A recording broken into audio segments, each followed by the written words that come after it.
Hardy Bol, Namaste. My name is Janapati Das. Welcome to another class of the Bhagavad Gita as it is. We are reading through the Bhagavad Gita as it is, translated by His Divine Grace and my spiritual grandfather, A.C. Bhaktivedanta Swami Prabhupada. I'd like to take this opportunity to offer my respects to you, and I'd like to offer my respectful obeisances both to my spiritual master and my spiritual grandfather, my spiritual master, Jagat Guru Siddhaswarupananda Paramahamsa Srila Prabhupada, who taught me everything I know about the Bhagavad Gita, and of course, His Divine Grace, A.C. Bhaktivedanta Swami Prabhupada, who translated the Bhagavad Gita with the purport, and we've been going through that, and unfortunately, my last video got cut off. It always happens when I have too much stuff on my phone, so I apologize. Let's start with some kirtan, some hearing and chanting of Krishna's names. So please join along.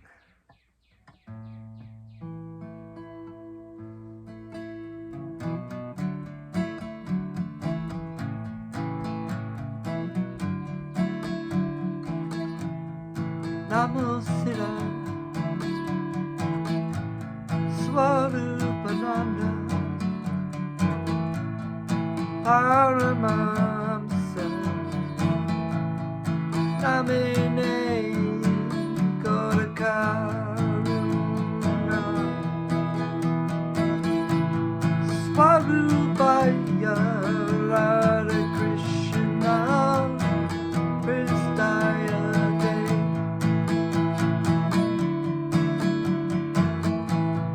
Namo Siddha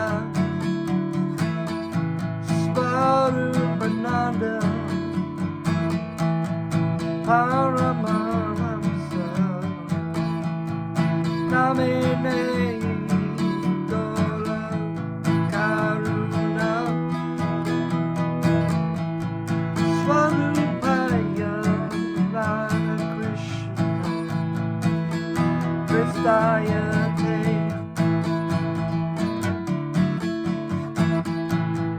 Namo Vishnupadaya Krishna Pristaya Uttave Srimate Bhakti Vedanta Swami Iti Namine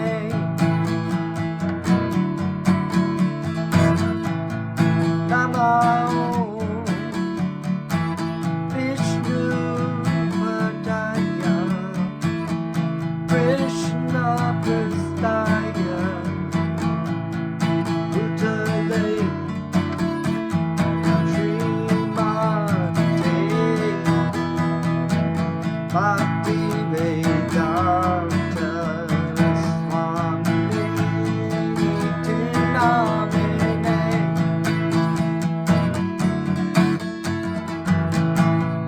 Bhaja Shri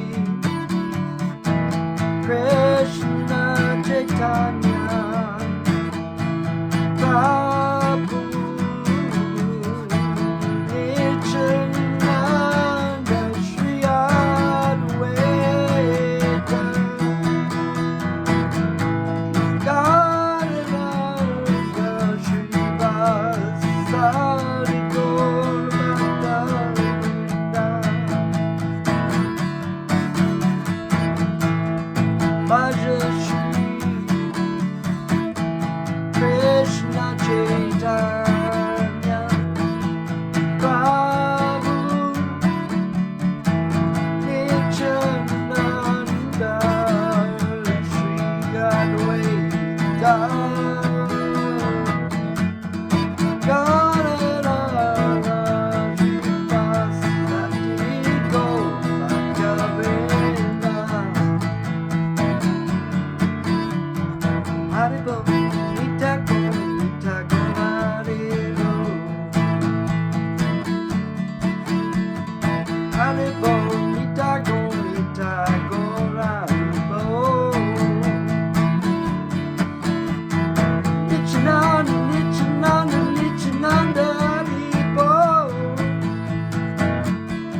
Chaitanya, Chaitanya, Chaitanya, Haribol.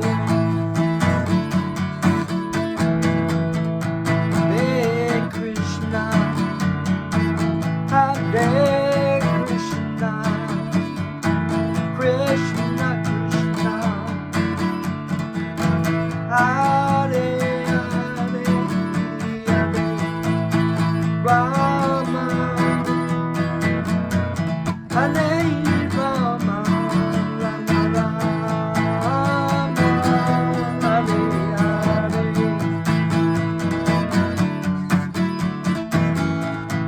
Hare Krishna, Hare Krishna, Krishna Krishna,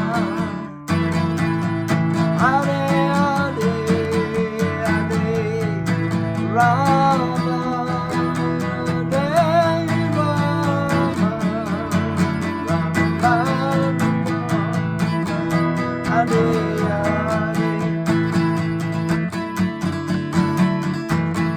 Hare Krishna, Hare Krishna, Krishna Krishna, Hare Hare, Hare Rama, Hare Rama, Rama Rama, Hare Hare,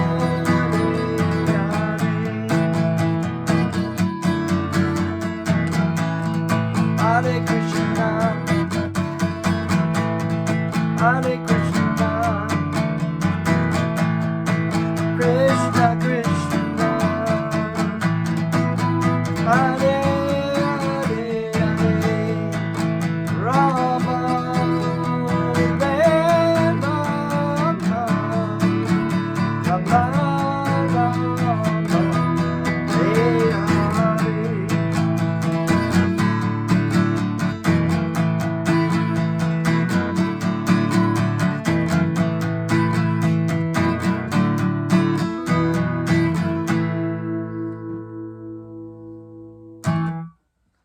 Haribo Krishna.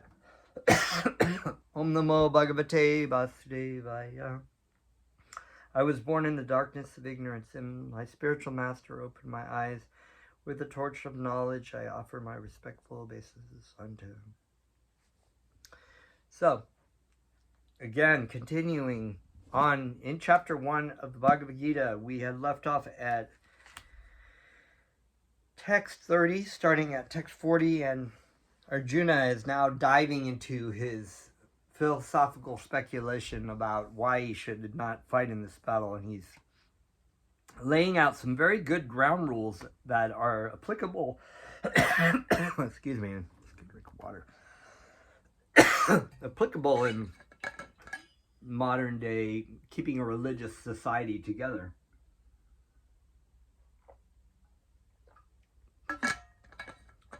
Kshatriya rules and etiquettes about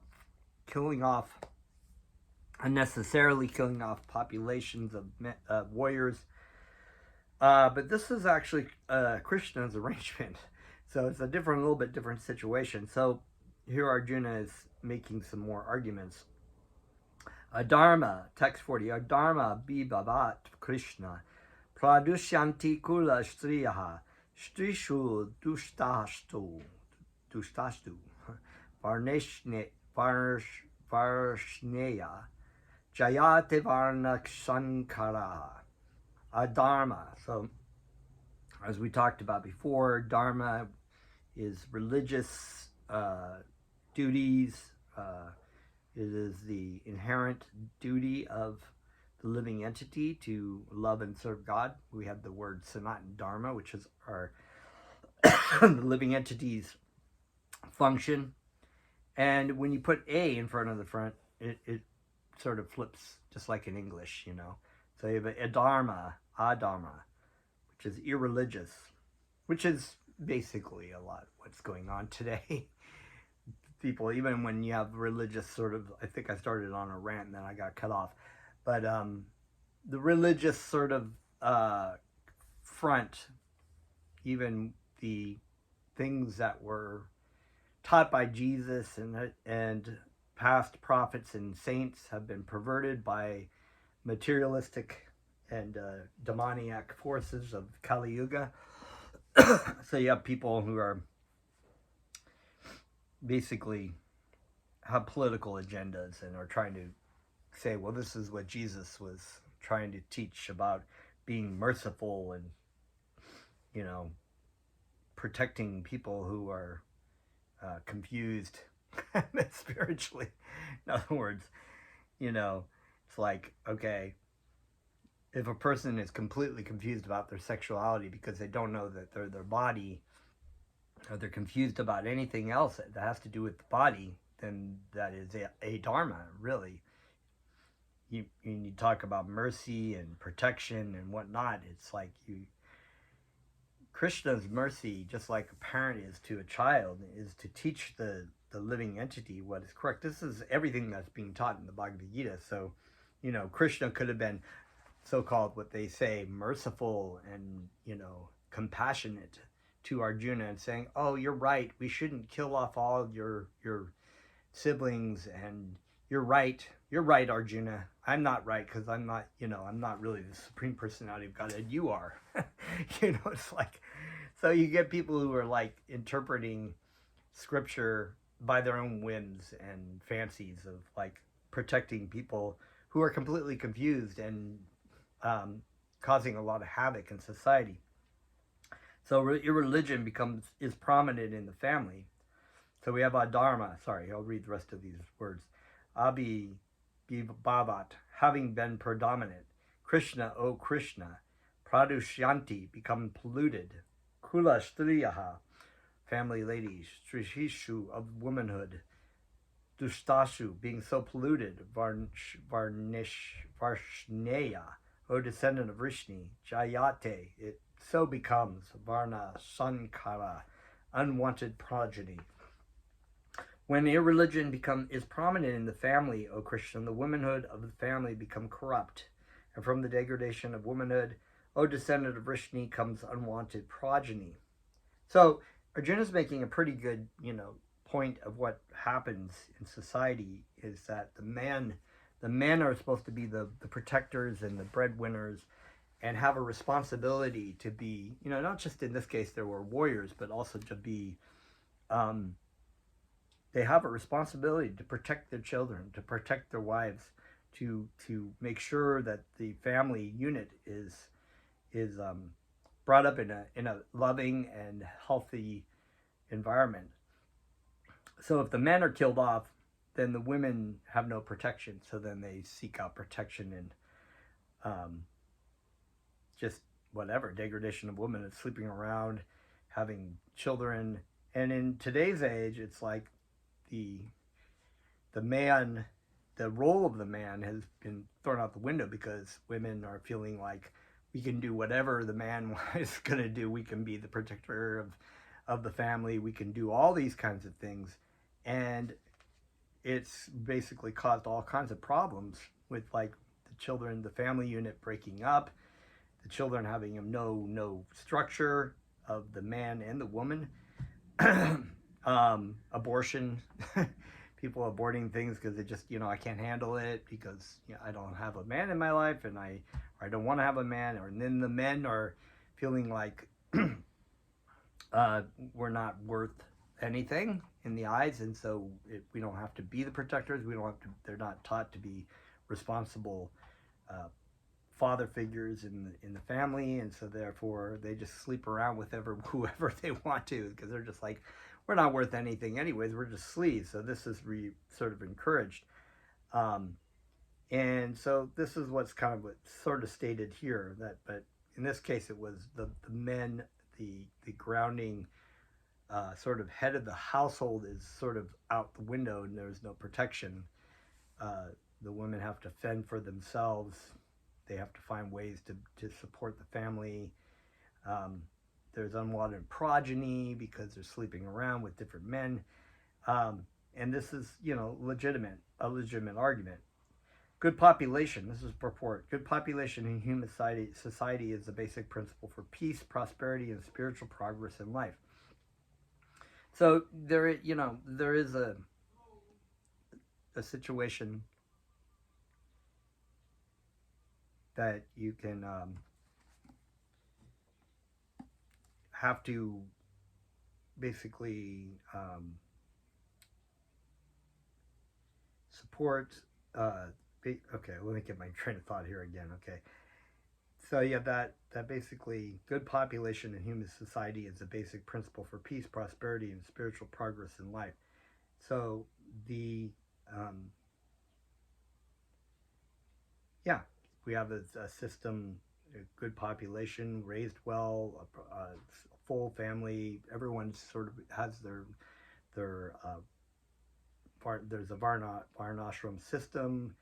There's rules and regulations to basically have a healthy population. That's very broken in this day and age, but this is stated by Bhaktivedanta that it actually is really good and supported that way. The Varnashram religions principles were so designed that the good population would prevail in society for the general spiritual progress of state and community. Excuse me. Such population depends on the chastity and faithfulness of its womanhood. As children are very prone to be misled, women are similarly prone to degradation. Therefore, both children and women require protection by the elderly members of the family. By being engaged in various religious practice, women will not be misled into adultery. According to Chanakya Pandit, women are generally not very intelligent and therefore not trustworthy.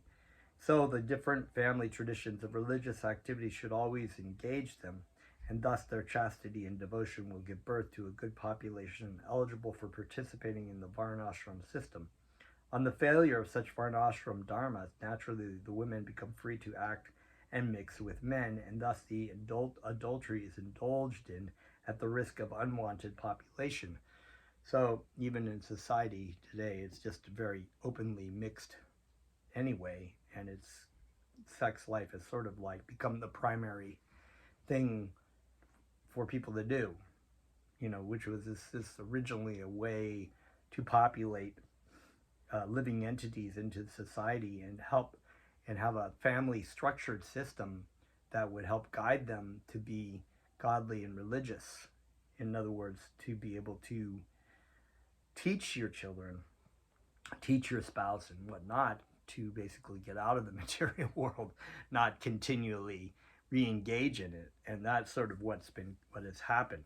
The family system has broken down. The men have been devalued, so therefore they're careless. They don't act. They're wimpy. They're not good leaders. Actually, all they're cheaters, and the women are basically have no support, and so the women don't feel necessary to basically raise their children really well, which is what their role was originally in most societies.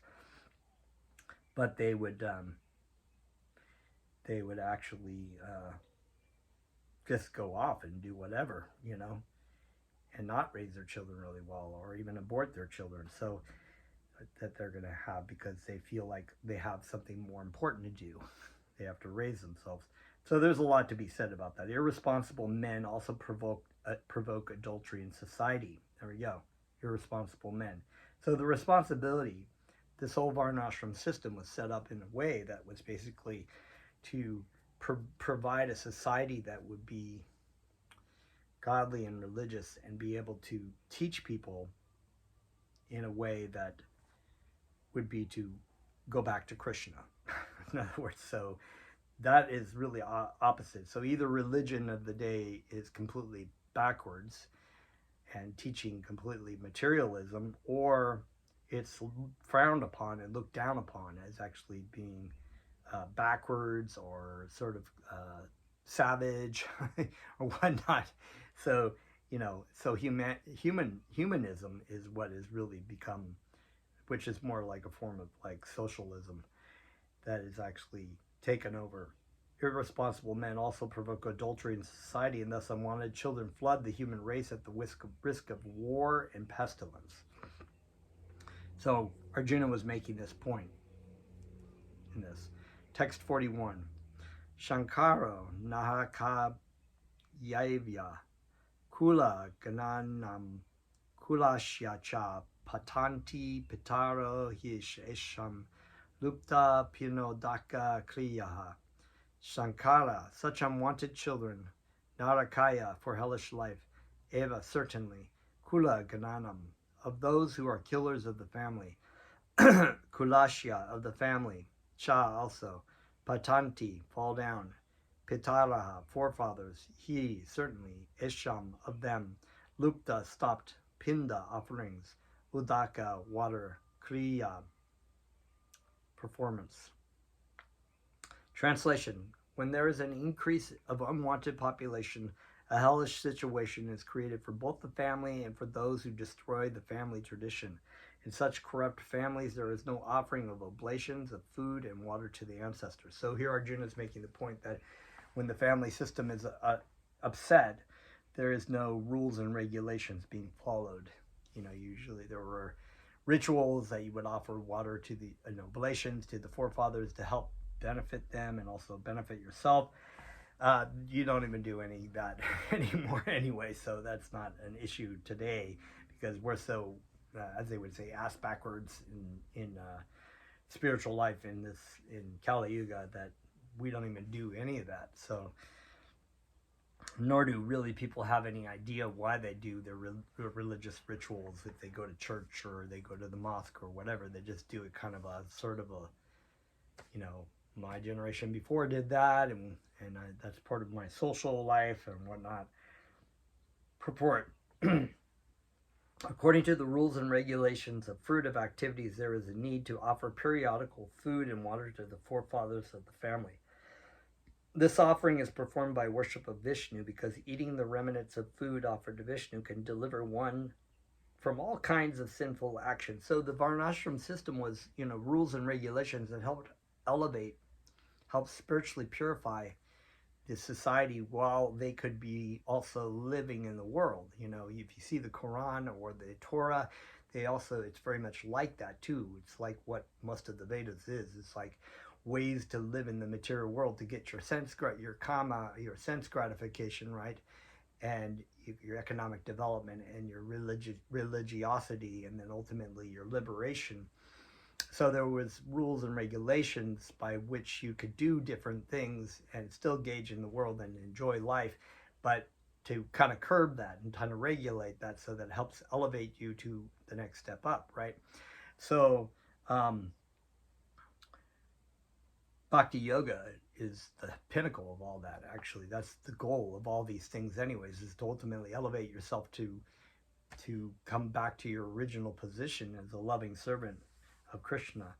And so that's why it's said that, the pure devotee of Krishna doesn't need to follow all these rules and regulations, because by acting in chanting the names of Krishna or serving your spiritual master, everything else is successful, is succeeded.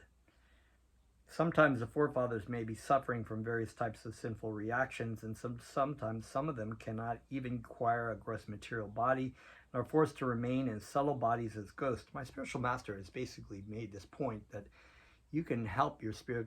The best way to help your forefathers and your family members and whatnot is to chant Krishna's names. Is to basically develop your loving relationship with Krishna, because it's said that the pure devotee of Krishna, and I'm going to get the numbers of that, but purify 100 generations in both before and after are liberated by the service of the pure devotee of Krishna. So this was a very nice thing that I had heard also with the passing of my father, that the best way I could help him, besides helping him when I did at the end of his life in this body, but also by just chanting Krishna's names and continuing to purify my heart and my service to my spiritual master and Krishna. So this is a wonderful thing. That's why Lord Chaitanya Mahaprabhu has called it the prime benediction for humanity at large. The chanting of Krishna's names. And the chanting of Krishna's names and Krishna are non-different. So whether it's chanting of Krishna's names or serving Krishna or, offering tulsi leaves to Krishna and to Radha, to offering so many things in sadhana bhakti, chanting your japa. These are all wonderful means. They're non-different than Krishna, so therefore they are as good as Krishna in our purification and the benediction for humanity at large. Thus, when remnants of prasadam, of course, means the mercy of Krishna. So when we give prasadam to another person or to ourselves, we are purified, because it is like putting an iron in the fire. The iron will take on the qualities of fire. So when we offer our food to Krishna, it takes on the same it's the same as Krishna. Thus, when the remnants of prasadam food are offered to forefathers by descendants, the forefathers are released from ghostly or other kinds of miserable life. Such help rendered to forefathers is a family tradition, and those who are not in devotional life are required to perform such rituals. One who is engaged in the devotional life is not required to perform such actions. Simply by performing devotional service, one can deliver hundreds and thousands of forefathers from all kinds of misery, and is stated in the Bhagavatam. Dervashi bhutapa tapta yurnam pitranam na kinkaro na yamrini cha rajan sarvatmana yaha saranam sharayam gato mukundam paritya kartam. Anyone who has taken shelter of the lotus feet of Mukunda, the giver of liberation, giving up all kinds of obligation, and has taken to the path in all seriousness, owes neither duties nor obligations to the demigods, sages, general living entities, family members, humankind, or forefathers. Bhagavatam, 11th canto, 5th chapter, 41st verse. Such obligations are automatically fulfilled by performance of devotional service to the Supreme Personality of Godhead. So there again, Bhaktivedanta is making the point that my spiritual master has made, that it's not necessary to do all the rules and regulations. Here Arjuna is making this, he's basically making a point of all these materialistic things that you're supposed to do, rules and regulations. And Krishna is just saying, you can achieve the same kind of result by just following my instructions. It's like, and it's the same kind of thing. You don't have to go, offer oblations in this day and age. And it's, nobody follows those anyways, but nobody follows this. So because Krishna knew that in this age of Kali, it would be very, very, very difficult for anybody to follow all these rules and regulations, or meditate on your navel for 100 years or whatever. It says nobody could do that. They could barely sit around and sit still for 20 minutes. So they're given very simple, easy processes. Chant Krishna's names, offer your food, give your life to Krishna. It's very simple, very, very wonderful. Focused meditation, as it said in the Bhakti Rasamrita Sindhu, or the Nectar of Devotion, that meditation is to focus on this, to think, to remember Krishna, everything, his pastimes, his features, his friends, the things you do for Krishna in your life. So your life becomes a meditation. Everything that you do in the day is a meditation towards Krishna. So this is all wonderful. This is all beneficial for all these. You don't have to go and do all these rules and regulations like you normally would do. Text 42. Dashaya etai kula gananam. Varna sankara kara kayahi. Utsadyanti jati dharmaha. Kula dharmash cha shashvataha. Doshahi, by such faults, etahi, all these, kula gnanam, of the destroyer of family, varna sankara, unwanted children, karkaihi, by the doers, ushat yanti, causes devastation, Jati Dharmaha, community project, Kula Dharmaha, family tradition, Cha also, Shashvataha, eternal. Translation: due to the evil deeds of the destroyers of family tradition, all kinds of community projects and family welfare activities are devastated. So here Arjuna is making a link which would normally happen. Society was set up in a way that there were rules and regulations. The family unit was strong. The upbringing of children, they brought good citizens into the world. They did good things for people. There was no break in the link. So here he's making this list that, you know, it's a chain reaction.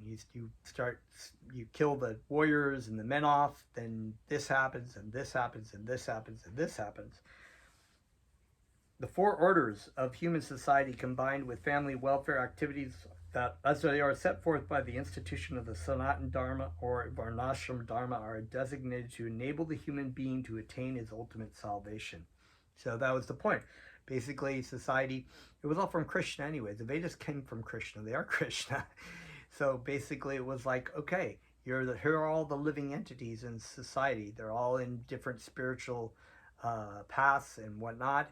Here's a structure of society that you could follow, and you could basically live in this world, but sort of not be of this world, you know, or at least be elevating, living a mode of goodness, living a good life, not being completely self-centered. And that just got chucked out with that Kali Yuga. So you don't even have that kind of society. It's just like everybody for themselves, you know, get my picture on Instagram and, you know, whatever, do whatever I can to try to get as many followers and make people look at me. I'm on the beach and I'm in my little skimpy thing and I'm taking Instagram pictures of my butt. You know, it's like it's the craziest shit. I mean, it is madhouse, total madhouse. They're going to go on social media and just like whatever, rant about all kinds of stuff. So there's no, completely wasting time, completely missing the point. Everybody thinking that if we just manipulate everything in a certain way, that we will fix society. But Krishna already had a system there, it was already in place. And Arjuna is making this point that, you know, these things are set forth to help elevate people's spiritually. Nobody's being elevated spiritually. That's once again why in this age of Kali we don't have to follow all the rules and regulations, but we can chant Krishna's name to become purified, and our life sort of sets itself up as a pure, and all these rules and regulations just naturally take place by the fact that we are attracted to chanting and serving Krishna. And this is all done by the Lord Chaitanya's mercy, who came into this age and just helped cleanse our heart with the practice of something so simple, the sacrifice of the Sankirtan Yajna, this day and age, to basically purify our heart, purify our consciousness, so that we can actually see what's really going on and what we really need to do to live a good life, you know, live a good life and live a life that is upright and serving God. Therefore, the breaking of the Sanatana Dharma tradition by irresponsible leaders of society bring about chaos in that society, and consequently, people forget the aim of life, Vishnu. Such leaders are called blind, and persons who follow such leaders are sure to be led into chaos. So the blind leading the blind, you know, that's why Bhaktivedanta Swami Prabhupada said that all leaders today are lower than Shudras because they are materialistic and demonic and self-serving. So, and that, all you got to do is look around, you know, and that's exactly what, and now they're exposing, you know, all these years, 100 years of you know, United States institutions, and what they're finding is that all these, everything that everybody kind of knew already, but it's just happening in such a, you know, kind of like purging way. All these people who are supposedly our upright leaders are actually corrupt and embezzling, and they're doing fraud and investing money that from people that they could be helping them in the most corrupt and despicable things. So, you know, originally we had a society that was able, the government, the Maharajas, the great emperors, were spiritual, upright people. They were spiritual, they were kshatriyas in the truest and spiritual sense, and they were able to take their spiritual knowledge from the Brahmanas, and they were able to run their kingdom in a way that was godly and that was helpful for people. So even if people are not following religion today, the societies are not following religious ways, that they are corrupt, and they are not using money in the most best and beneficial way for anyone. So except for themselves, and they're making millions of dollars off of people. Anyway, my own rant. Text 43. Utasana kula dharmanam manushanam janadan narlake niyatam vaso bhavatityanushushrama anush ushruma. That's a hard word. So translate, Utasana, spoiled, kula dharmanam, of those who have the family traditions, manushyanam, of such men, Janardan, O Krishna, narake, in hell, niyatam, always, vishaya, residence, bhavati, it so becomes, iti, thus, anushrushama, I have heard by disciplic succession. Ooh, so Arjuna is now saying he's heard this from spiritual masters. So he's telling Krishna about what he's heard from spiritual masters, like, well, this is what I've heard from the spiritual authorities, Krishna, who is the original spiritual master.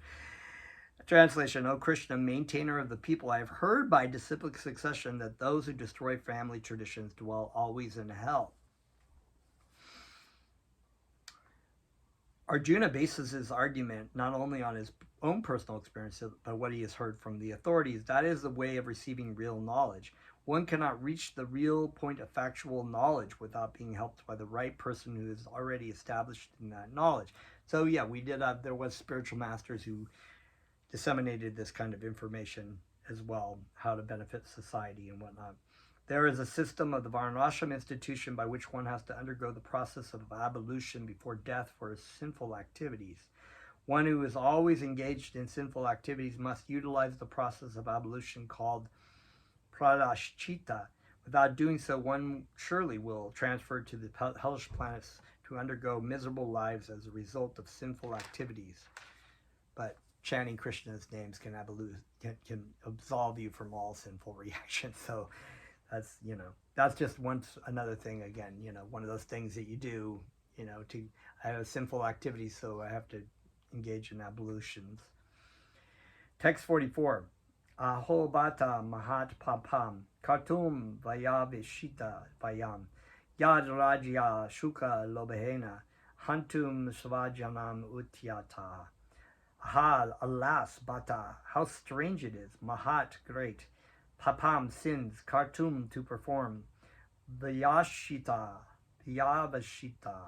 decided, vayam, we, yat, so that, rajya, kingdom, sukya lobena, driven by greed for royal happiness, hantum, to kill, svayajayam, janam, kinsmen, udayataha, trying for. Translation, alas, how strange it is that we are preparing to commit greatly sinful acts driven by the desire to enjoy royal happiness. So Arjuna is summarizing that, like, well, the point we're fighting this battle is really actually because we want to enjoy the kingdom, and it's rightfully our kingdom, and we're about to engage in this great slaughter of people without really understanding that it's actually Krishna who set this up in the first place, and that Krishna wants his devotees to run this kingdom, and he wants godly people to run the kingdom. And this is why he kills off Kshatriyas, why he comes to the planet in either as Krishna or as incarnations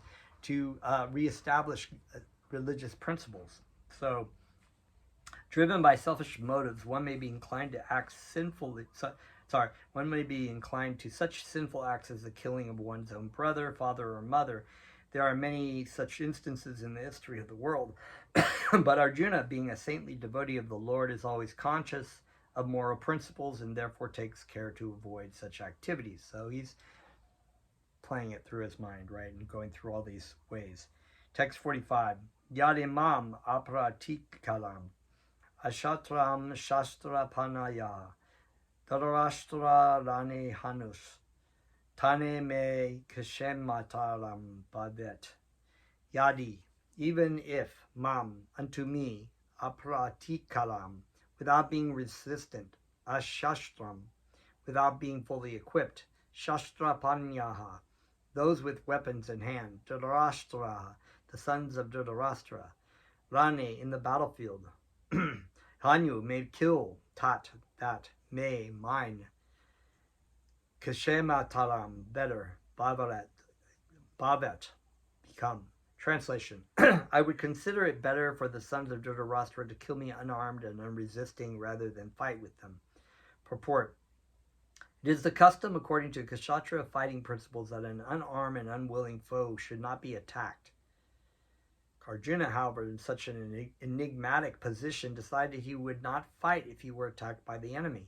He did not consider how much the other party was bent upon fighting. All these symptoms are due to soft-heartedness resulting from his being a great devotee of the Lord. So Bhaktivedanta is making the point that he's making very good religious points and whatnot, and Krishna had put him in this state to basically take him down and explain things very much more thoroughly. So that's what we're going to get into. Text 46. Sanjaya uvacha evakam uktvaram juna sankhye ratopashta upavishat vashrija sasalam chapam shoka samvinga manasaha.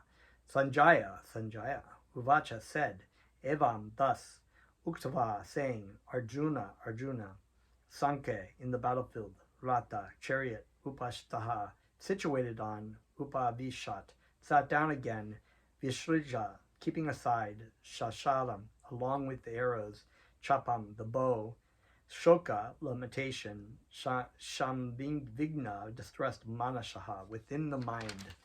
Translation. Sanjaya said to Dhritarashtra, Arjuna, having thus spoken on the battlefield, cast aside his bow and arrows and sat down on the chariot, his mind overwhelmed with grief. So that's actually, when you're in a deliberate situation where you're overcome by your mind and you don't know what to do, and you approach your spiritual master with the questions of what you should be doing in your spiritual life, you are consumed with grief and stress and distress. And so this is where you submit yourself to your spiritual master, and the spiritual master enlightens you. Purport. While observing the situation of his enemy, Arjuna stood up on the chariot, but he was so afflicted with lamentation that he sat down again, setting aside his bows and arrows. Such a kind and soft-hearted person in the devotional service of the Lord is fit to receive self-knowledge. So it's making that point that Arjuna was not, challenging. Not really. Like pushing back against Krishna. He was opening himself up, and he was actually being very compassionate about the situation, but just trying to not understand it. And he will say that I am a soul surrendered unto you. Please instruct me to what to do. So when you're open like that, and you said your part, you have your problem, and the spiritual master then comes in and puts it into your heart. And because it's so fertile, it will grow. You'll understand. Thus ends the Bhaktivedanta purports of the first chapter of the Srimad Bhagavad Gita in the matter of observing the armies on the battlefield of Kurukshetra. So wonderful. Now, next time we will read through the full chapter 2, which is entitled The Contents of the Gita Summarized. It's very, very wonderful. It summarizes a lot of the very basic principles of Bhakti Yoga that I will not disclose right now, but you're welcome to go through and read. And we will pick it up next time on chapter 2. Thank you very much. Namaste.